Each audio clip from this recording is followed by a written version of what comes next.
Bank madam, எனக்கு கடை வைக்கிறத பத்தி யோசிச்சிங்களா? சப்பையா சார், நான் ஒன்று யோசிச்சிருக்கேன். கள்ளக்கார மீன்கள் இருக்கும் பார்த்தீங்களா? ஒரு மீன் 10 ரூபா 20 ரூபான்னு விற்பாங்க. சின்ன பிள்ளைங்க கூட வாங்கிட்டு போவாங்களே கலர்கார மீன்கள். அந்த கடை வச்சு தரவா? என் ரேஞ்சுக்கு ஒரு நகைக்கடை, ஒரு ஜவுளி கடை வச்சு தருவான்னு பார்த்தா மீன் கடையாம். பேங்க் மேடம், அது அவ்வளவா மதிப்பா இருக்காது. மதிப்புள்ள வேலை மதிப்பில்லாத வேலைன்னு எதுவுமே கிடையாது. உழைச்சி சம்பாதிக்கிறது எல்லாமே நல்ல வேலை தான். படிச்சிருந்தீங்கன்னா பேங்க்லயாவது வேலை வாங்கியிருக்கலாம். வயசான காலத்துல யார் கொடுப்பா உங்களுக்கு வேலை?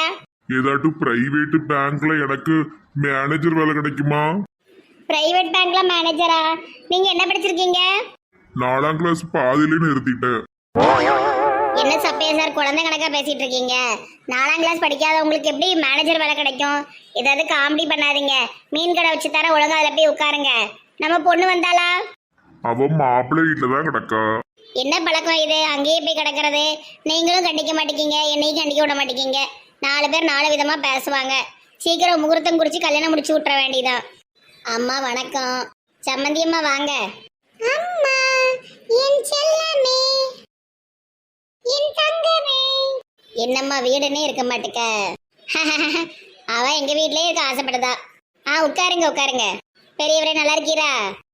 நல்லா இருக்கேம்மா. உமா தம்பி நல்லா இருக்காரா? உங்க பிள்ளைகளோட நல்லா இருக்கா? எல்லாருமே சுகமா இருக்கும். சரி, அப்புறம் கல்யாணத்தை பத்தி பேசதான் வந்திருக்கேன். எல்லாமே பேசினது தானே. ஜோசியர் ஏதோ சொன்னாரு 45 நாள் கல்யாணம் வைக்க கூடாதுன்னு சொன்னீங்க. எனக்கு தெரிஞ்சு 60 நாள் கிட்ட ஆயிட்ட. ஆமா ஆமா, எவ்வளவுக்கு நெருக்க முடியுமோ அவ்வளவுக்கு நெருக்கிற வேண்டியதான். அப்புறம் என்ன கேட்க வந்தேன்னா, பட்டு புடவை கல்யாணத்துக்கு நாங்க தான் எங்க சைடு தான் எடுப்போம். உங்களுக்கு ஏதாட்டும் இருந்ததுன்னா நீங்க சொல்லிருங்க. நீங்க எடுக்கணும் அப்படின்னு நினைச்சேன்னா. ஆனா நாங்க வந்து எப்படி எடுப்போம்னா, அங்கே எங்களுக்கு தெரிஞ்ச ஒரு ஆள் இருக்காரு. அவரே எங்களுக்கு செஞ்சு கொடுப்பாரு சேலைய. அது உங்க இஷ்டம் போலே நீங்க பண்ணிக்கோங்க. என் தம்பிக்கு தெரியாது, நான் மட்டும் தான் வந்திருக்கேன். நகையை பத்தி பேசுறதுக்கு தான். எவ்வளவு நகை எவ்வளவு ரொக்கம்னு கேட்க வந்திருக்கேன். குடிமி மைனி, சரவணனுக்கு தெரியாம அந்த மாதிரி எல்லாம் பேசுறது தப்பு. அவரு முன்னாடி தான் நீங்க பேசணும். சும்மா கடை, உனக்கு என்ன தெரியும்? சின்ன பிள்ளை. இதெல்லாம் பெரியவங்க சமாச்சாரம்மா. அவனுக்கும் ஒன்றும் புரியாது. ஆமாம்மா, கண்டிப்பா பேசதான் செய்யணும். நான் வந்து ஒரு 50 பவுன் வச்சிருக்கேன். அவர் பொண்ணுக்குன்னு ஒரு 50 பவுன் சேர்த்து வச்சிருக்காரு. மொத்தமா 100ஐயும் கொடுக்க முடியாது. ஒரு 10 பவுனை கழிச்சிட்டு ஒரு 90 பவுனு, ஒரே 6 லட்சம் ரொக்கம். அம்பிட்டு தான். அப்புறம் ஒரு வருஷத்துக்கு சீரு நாங்க கொடுத்துருக்கோம். 90 பவுனுங்கிறது ரொம்ப கம்மி. என் தம்பிக்கு இருக்கிற சொத்து பத்துக்கு நாங்க ஒரு 250 பவுனாவது தான் பார்த்துக்கிட்டு இருக்கோம். கொஞ்சம் பார்த்து ஒரு 150 முடிச்சு விடுங்க. வாய்ப்பே இல்லம்மா. 150 பவுன் இந்த வீட்டையும் எழுதி கேட்கலா? ஒத்தைக்கு ஒரு பொண்ணு. இந்த வீடு நாளைக்கு உங்க பொண்ணுக்கு தானே. இங்க பாருங்க குடிமி அம்மா, நீங்க பேசுறது ரொம்ப தப்பு. வரதட்சணை கேட்கறது தப்பு. மாப்பிள்ளைக்கு தெரியாம வந்து கேட்கறது ரொம்ப ரொம்ப தப்பு. ஆனாலும் நாங்க எங்க பொண்ணுக்குன்னு செய்ய வேண்டியதை சொல்லியாச்சு. நீங்க அதுக்கு மேல எங்களை டிமாண்ட் பண்றது தப்பு. நான் மாப்பிள்ளை கிட்ட பேசிடுவேன். கோபப்படாதீங்க கோபப்படாதீங்க. சொன்னேன். கல்யாணம் நெருக்கடியா இருக்கு. தம்பிக்கிட்டையும் கேட்க முடியல. ஒரு 2 லட்சம் கடனா கொடுத்தீங்கன்னா நான் அப்புறமா திருப்பி தந்துடுவேன். நான் உனக்கு மைனி, அதை மறந்துடாத. இல்ல இத நான் சொல்லியே தீருவேன். இந்த மெண்டல் இது சும்மா கிடக்காது போலயே. காயு சும்மா இருமா, அவங்க அவசர தேவையா தானே கேட்காங்க. அப்படியே பல்டி அடிச்சு சும்மா கேட்டேன்னு சொல்லிட வேண்டியதா. இல்லைன்னா இவ போட்டு விட்டுருவா. ஒரு 2 நாள் டைம் கொடுங்க, 2 லட்சம் தந்துருதேன். பேங்க்ல எடுத்து தந்துருதேன். சும்மா டெஸ்ட் வச்சேன். ஒரு பணமும் வேண்டாம். எங்ககிட்ட இல்லாத பணமா? எங்க வீடு பூரா பணம் தான். அதெல்லாம் எதுவும் வேண்டாம். ஏதோ அவசர தேவைக்கு கேட்ட மாதிரி இருந்தது. காயத்ரிக்கு பயந்து வேண்டாங்கீங்களோ? காயத்ரி குடிக்க கொஞ்சம் தண்ணி எடுத்துட்டு வா. நான் போனா நீங்க ஏதாவது பேசிடுவீங்க. அப்பா தண்ணி எடுத்துட்டு வா. இல்லம்மா, எனக்கு பணம்லாம் வேண்டாம். கொஞ்சம் குடிக்க தண்ணி கொடுமா. தவச்ச வாய்க்கு தண்ணி கொடுக்காம இருக்க. அவ போட்டும். நீங்க 2 நாளா 2 லட்சம் தாங்க. என் நம்பரை நோட் பண்ணிக்கிடுங்க. சொல்லுங்கம்மா. 88 98 48 68 38 1 இந்த நம்பருக்கு போட்டு விட்டுருங்கண்ணே. சரி. காயத்ரி, கொஞ்ச நேரத்தை அம்மா கிட்ட இருந்துட்டு வா. நான் போயிட்டாரு. இருக்கட்டும். தாகம்லாம் போயிட்டு வரம்மா. ஐயா போயிட்டாரு. சரி. பேங்க் மேடம், இந்த பொம்பளை பார்த்தா ஃப்ராடு கணக்கா இருக்கு. சே, அப்படிலாம் சொல்லாதீங்க. அவங்களுக்கு என்ன அவசர தேவையோ. பேங்க் மேடம், மாப்பிள்ளைக்கு தெரியாம எதுவுமே செய்யாதீங்க. இது நல்ல பழக்கம் கிடையாது. ஏதாவது பெரிய பிரச்சனையாயிரும். ஏதோ ஒரு அவசர தேவையா அவங்க தம்பிக்கு தெரியாம கேட்காங்க. அதை கொடுக்கறதால நம்ம ஒன்றும் குறைஞ்சி போயிட மாட்டோம். நம்ம பொண்ணையே நம்பி அவங்க வீட்டில் கொடுக்க போறோம். பாத்துக்கிடுங்க, அது மொழியே சரியில்லை. கரு முக்கியமான டீல முடிக்கிறதுக்காக வேண்டி ஓனரை பார்க்க போகிறேன். பெறத்தாலே வராதுங்க 2 பேரும். சரியா? உனக்கு என்ன கொண்டையில் இன்னைக்கு பூ மின்னுங்குது? எங்க ஊர்ல இருக்கும்போது கணக்கு கொண்டுல பூ வச்சிருவேன். இந்த ஊட்டிக்கு வந்த பிறகு பூ கிடைக்காம அலைஞ்சு இன்னைக்கு கிடைச்சிட்டு பிச்சைக்கார போய் வாங்கிட்டு வந்தான். உங்களுக்காக நிறைய கடைக்கடையா தேடிதான் பூ வாங்கின எலிஃபண்ட் மேடம். நீங்க இன்னைக்கு ரொம்ப அழகா இருக்கீங்க. சீ பல்ல காட்டாத, முகாரைய பாரு, எந்த நேரமும் பல்ல காட்டிக்கிட்டு இருக்கான். சரி உங்கள் புருஷன் முன்னாடி பஞ்சாயத்து அப்புறமா வச்சுக்கிடுங்க. நான் போகிறேன், ஒரு முக்கியமான டீல் முடிக்கிறதுக்காக ஆளை பிடிச்சிட்டு வரேன். இங்க பாருங்க சான்ஸ் ராணி மேடம், சும்மா புருஷன் முன்னேட்டிங்காதுங்க. எனக்கு ஏற்கனவே கல்யாணம் ஆகி டிவோர்ஸ் ஆகி போச்சு பார்த்துக்கிடுங்க. எனக்கு பெருசா வேற ஒருத்தன், நான் அவனை கலட்டி விட்டுட்டேன். இந்த ஆளை பார்த்து சொல்லிட்டு இருந்தீங்கன்னா அப்புறம் மரியாதை கட்டுப்படும். என்ன கொண்டுச்சு கொதிக்கா? சரி அம்மா, தெரியாம சொல்லிட்டேன். உன் பேரன் போ. பேரனா? இவன் எனக்கு பேரனா? நானே 10,000 ரூபாய் இப்படி செலவு பண்ணலான்னு யோசிச்சுக்கிட்டு இருக்கேன். இவா வேற புளின்னு வாராமா. கல்ல இழிச்சிட்டு நிற்காத, போ போய் என் ட்ரெஸ் அயன் பண்ணு. மேடம் மேடம் தங்க மேடம் மேடம் தங்க மேடம் மேடம் எலிஃபண்ட் மேடம். இவன் எதுக்கு என்னைய பார்த்து இழிக்கானே தெரியல. எப்பா ஊட்டியில என்ன அழகான இடம்லாம் இருக்கு. இது தெரியாம தான் இத்தனை வருஷம் வாழ்க்கையை ஓட்டி இருக்கோம் போலயே. சூப்பரா இருக்க ஏன் ஆத்தே. ராத்திரில இந்த இடம் எப்படி இருக்கும் தெரியுமா? ஜம்முன்னு இருக்கும். தனியா என்ஜாய் பண்றதே ஒரு சுகம்தான். கையில போன என்கிட்ட கிடையாது. போன இருந்ததுன்னா ஒரு நல்ல போட்டோ எடுத்து தள்ளியிருப்பேன். சரி கடை எதுவும் வருதான்னு பார்த்தா 10,000 ரூபாய்க்கு ஏதாவது வாங்கிடணும்ப்பா. நேற்று இல்லாத மாற்றம் என்னது? காத்து என் காதல் ஏதோ சொல்லுது. ஏ அம்மா எம்பிட்டு சிலைக வச்சிருக்காவ. ஏ கடவுளே அழகா இருக்கப்பா. இங்கெல்லாம் வாசல்ல உட்கார்ந்தோன்னா பிச்சு அப்படித்தான் விழும். அம்மா தாயே தர்மம் பண்ணுங்கம்மா. வேண்டாம் வேண்டாம், கொண்டச்சி பார்த்துட்டானா பெரிய பிரச்சனை ஆயிரும். ஆமாம், கடைகளெல்லாம் சுற்றி பார்த்தோமா, 2-3 பொருட்களை ஆட்டையை போட்டோமான்னு விட்டுறணும். எச்சூஸ் மீ, இந்த சிலை எம்பிட்டு விலை யாரும் பார்க்கல. இந்த குட்டி சிலையை தூக்கிட்டு ஓடிடுவோம்.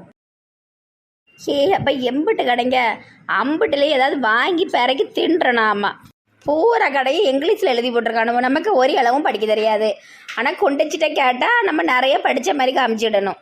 நான் கேரளாவில் பிச்சை எடுத்ததுலாம் இவளுக்கு தெரியாது. ஆமாம், உள்ளூரில் பிச்சை எடுத்தால் மாட்டியிருப்பேன். கருப்பு சட்டை போட்டவன்ட்ட இருந்து பர்ஸை பிடிக்கிட்டு ஓடிடணும். இவன் மண்டையில் தட்டணும், கையை கட்டிக்கிட்டு பின்னாடி பர்ஸை வச்சுட்டு இருந்தேன். கமெட்டா பைய கூடு பர்ஸை கொடு. ஐயோ என் பர்ஸு.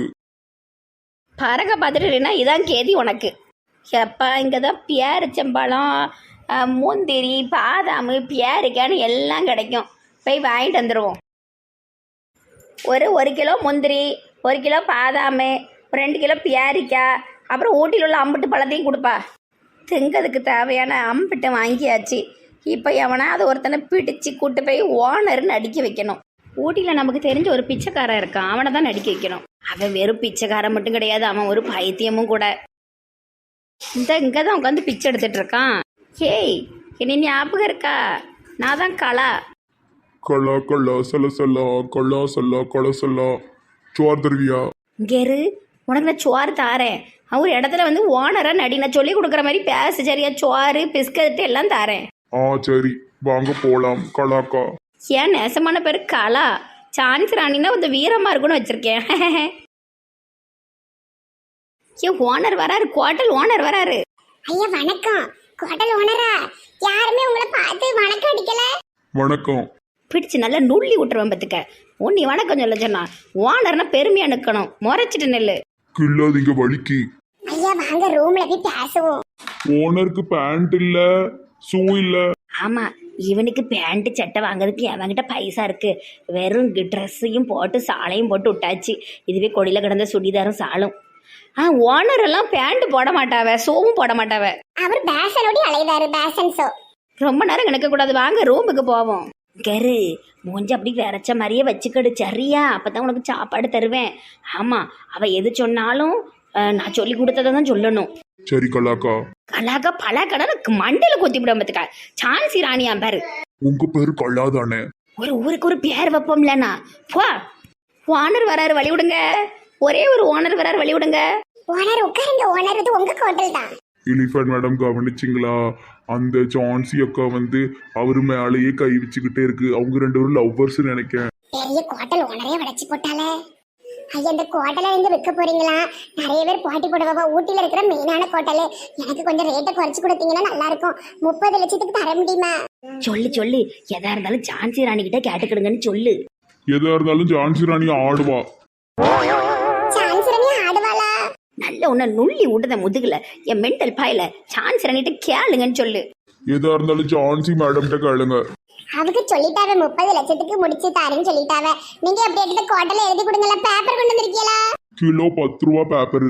நியூஸ் பேப்பர் தானே கிலோ 10 ரூபா. சொல்றத விட்டுட்டு வேற என்னமோ பேசிட்டு கடக்கதானே உன் முதுக பிடிச்சு நொள்ளி சதைய பொடிங்கிருவேன்.